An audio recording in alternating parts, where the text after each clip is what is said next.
किसी ने बड़ी अच्छी बात कही है, कोहरे से सिर्फ एक चीज़ सीखने को मिलती है। ज़िंदगी में जब आपको दूर का दिखना बंद हो जाए ना, तो एक एक कदम चलना, रास्ता अपने आप खुल जाएगा। हेलो गाइज, मैं ममता सरवारा आपको एक राजा की कहानी सुनाने जा रही हूँ, जो कि एक क्रूर राजा की है। उस राजा ने अपने समय में बहुत सारे राज्यों को लूट कर बहुत सारा धन दौलत हीरे बेशकीमती चीज़ें इकट्ठी की हुई थी। और राजा को एक चिंता सता रही थी अंदर ही अंदर कि जितना ये मैंने सारा धन इकट्ठा किया होगा, कहीं ऐसा ना हो कि मेरा ये राजमहल में से सारा चुरा लिया जाए।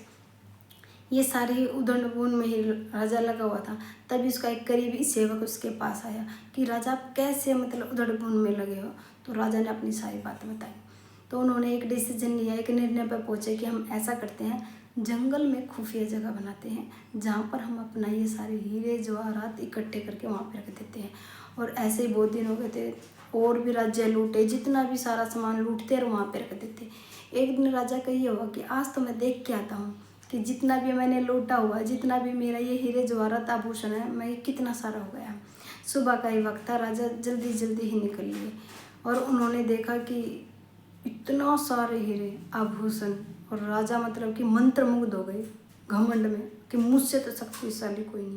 यानी कि सेल्फ ऑब्जेक्शन हुआ कि मैं ही शक्तिशाली हूँ, मैं ही सबसे खुश हूँ, मुझसे तो शक्तिशाली कोई है ही नहीं। तभी वहाँ से कोइंसिडेंटली वो जो उसका करीबी सेवक था वो निकल रहा था, और उसको ये हुआ कि कहीं मुझसे तो खुला नहीं रह गया एक दो दिन पहले। और वो फटाफट वहाँ को उसको बंद करके निकल लिया राजमहल के लिए। और वहाँ अंदर राजा पागलों की तरह लगा हुआ था कि कितने सुंदर हीरे, कितने अंदर, इन्हीं चीज़ों में वो मंत्रमुग्ध हो रहा था।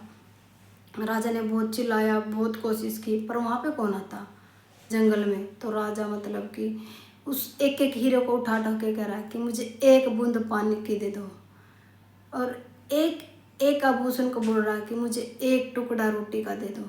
पर जैसे कि वो भी चिल्ला चिल्ला के बोल रहे हो कि तुमने जो ये इकट्ठा किया ना, किसी का जो आभूषण चोरी किए हैं, किसी के घर को उजाड़ा है, तो तुम्हें रोटी कहाँ से मिलेगी, तुम्हें पानी कैसे के मिलेगा।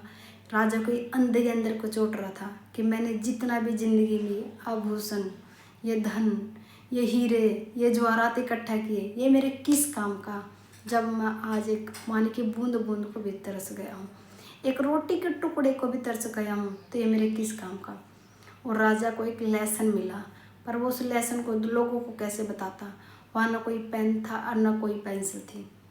तभी राजा को एक दिमाग में आइडिया आया कि ऐसा करता हूँ, जो शिक्षा मुझे मिली है वो मैं सबको देना चाहता हूँ। तभी राजा को एक ईंट नजर आई, और उसने उस ईंट से अपनी उंगली को तोड़ा और अपने खून से उस उंगली से दीवार पे लिख दिया जो उसने वो लेसन सीखा था। वहाँ पे राजमहल में हड़बड़ मच गई कि राजा कहाँ है, राजा कहाँ है। तभी आसपास के सारे राज्य में वहाँ पे ढूंढा गया, पर वो कहाँ मिलते, वो तो वहाँ पे थे।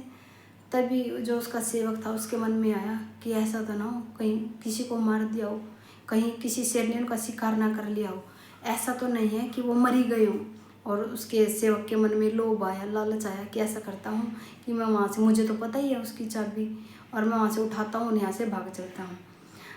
जैसे ही उसके मन में ये ख्याल आया, वो वहाँ पे गया और उसने देखा कि एक लाश पड़ी हुई थी जो कि उस राजा की थी। उसने देखा कि उसके राजा तो मरे हुए थे। तभी उसकी नज़र पड़ी जो राजा ने लिखा हुआ था कि जो मैंने ये इतना धन दौलत इकट्ठा किया, ये मेरा कुछ काम का नहीं आया, और लास्ट में मैं एक पानी की बूंद को और एक टुकड़े को तरस गया। इन हीरे जवाहरात ने तो मुझे वो भी नहीं दिया। तो दोस्तों, इस कहानी से सिंपल सी शिक्षा मिलती है कि जो हम आज के टाइम में हर एक चीज़ में इन्वेस्टमेंट कर रहे हैं, हम LIC बीमा करवा रहे हैं, ये करवा रहे हैं, वो करवा रहे हैं, इतना इन्वेस्टमेंट कर रहे हैं हर एक चीज़ में, और करना भी चाहिए। मैं ये नहीं कह रही कि नहीं करना चाहिए, इन्वेस्टमेंट करना भी चाहिए, पर हमें अपनी सोल में भी इन्वेस्टमेंट करना चाहिए, थोड़ा मेडिटेशन करना चाहिए, किसी की हेल्प करनी चाहिए। हेल्प भी ऐसे पर्सन की जिसको वाकई में नीड हो उसकी हेल्प की।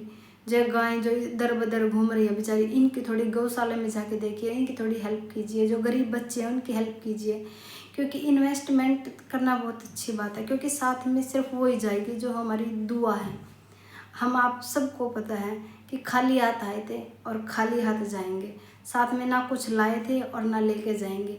तो इसलिए एक ऐसी चीज़ में इन्वेस्टमेंट कीजिए जो आपके साथ जाएगी और वो है आपकी जो अच्छे काम करते हैं ना, वो दुआ आपके साथ जाएगी।